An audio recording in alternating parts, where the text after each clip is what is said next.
विधाता भाग्य लिखता है, शंकर जी भाग्य बदलने को तैयार बैठे हैं। बस शंकर जी के पास में कोई भेजने वाला सदगुरु होना चाहिए।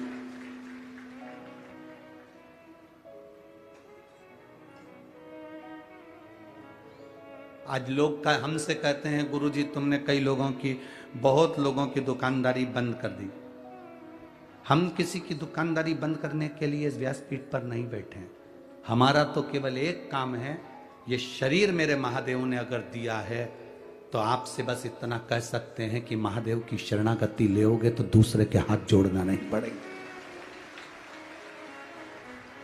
दूसरे के हाथ नहीं जोड़ना पड़ेंगे। एक बार अगर शंकर की चौखट पर जाना चालू कर दिया, केवल यह मत सोच कर जाना कि मेरा काम होगा तब मैं शंकर जी के मंदिर जाऊंगी, काम नहीं होगा तो मंदिर जाना छोड़ दूंगी। ना ना, उसका पीछा मत छोड़ना, उसके मंदिर में जाना मत छोड़ना, उसको एक लोटा जल चढ़ाना मत छोड़ना, उसके दरवाजे पर झाड़ू पोछा लगाना मत छोड़ना। वो तुम्हें नहीं छोड़ेगा, जीवन पर्यंत नहीं छोड़ेगा। ये शिव तत्व है, शंभु शंकर ओघड़ी है।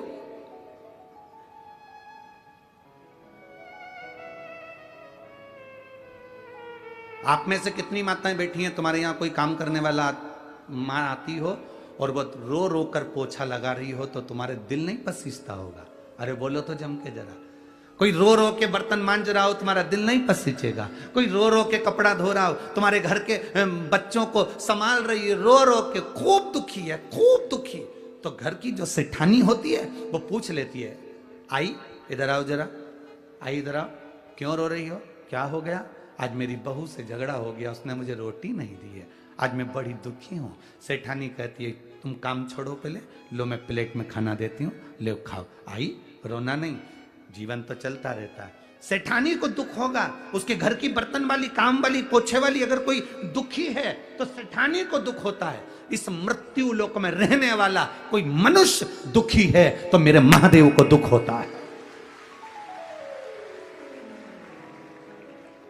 मेरा महादेव दुखी होता है। और महादेव को दुख किस बात का है कि तू मेरे घर में आता है, मेरा भजन करने वाला और दुखी हो जाए। संसार में रहने वाले, पृथ्वी पर रहने वाले अगर दुखी होंगे तो शंकर को दुख होगा। तो किसी को कोई फर्क नहीं पड़ेगा, पर शिव जी को दुख होगा कि मेरी पृथ्वी पर रह रहा है।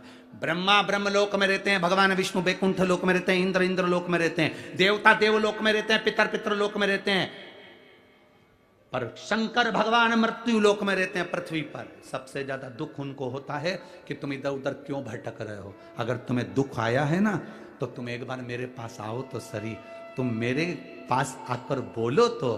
देखो कई लोग कहते हैं कि भगवान को क्या बोलना पड़ता है, शिव जी को क्या बोलना पड़ता है? क्यों नहीं बोलना पड़ता? यहां पर इतनी सारी माताएं बैठी हैं, इन सब माताओं को मालूम है कि तुम्हारा पति 4 रोटी खाता है। सब माताओं को मालूम है कि तुम्हारा बेटा 4-5 रोटी खाता है। इसमें से कितनी माताएं ऐसी बैठी हैं, शायद ही कोई माता ऐसी होगी जो पति 4 रोटी खाता होगा तो एक साथ 4 धर के दे देती होगी। बेटा 4 रोटी 6 रोटी खाता हो तो एक साथ 6 रोटी रख के दे देती होगी। कोई मां नहीं देती, कोई पत्नी नहीं देती।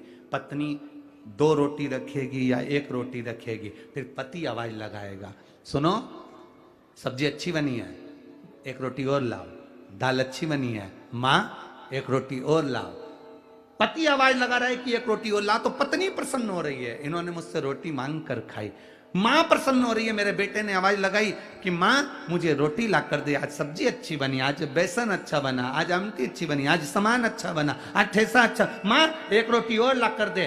बेटा मां को बार बार बुला रहा है। मां को मालूम है 6 रोटी चाहिए तो मां 6 रोटी दे सकती थी, पर मां ने जान कर नहीं दी कि मुझे आवाज लगाएगा। भगवान तुम्हें सब कुछ दे सकता था, पर भगवान चाहता है कि तेरे बाप को आवाज तो लगा।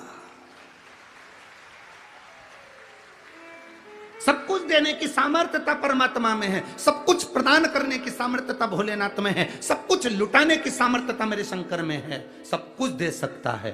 पर भोलेनाथ कहते हैं मैं बाप हूं, और बेटा जब बड़ा हो जाता है नौकरी करने लगता है और नौकरी के बाद भी पापा से कहता है पापा मुझे लैपटॉप लेना है। पापा खुश होते हैं कि ये खुद भी ला सकता था पर मुझे लेकर जा रहा है, मुझसे कह रहा है, प्रसन्न होता है बाप। बाप की प्रसन्नता, पैसा किसका? बेटे का, सामान किसका? बेटे का, पर बाप से कह रहा है पापा मुझे लैपटॉप लेना, पापा मुझे गाड़ी लेना, पापा मुझे ये सामान लेना है।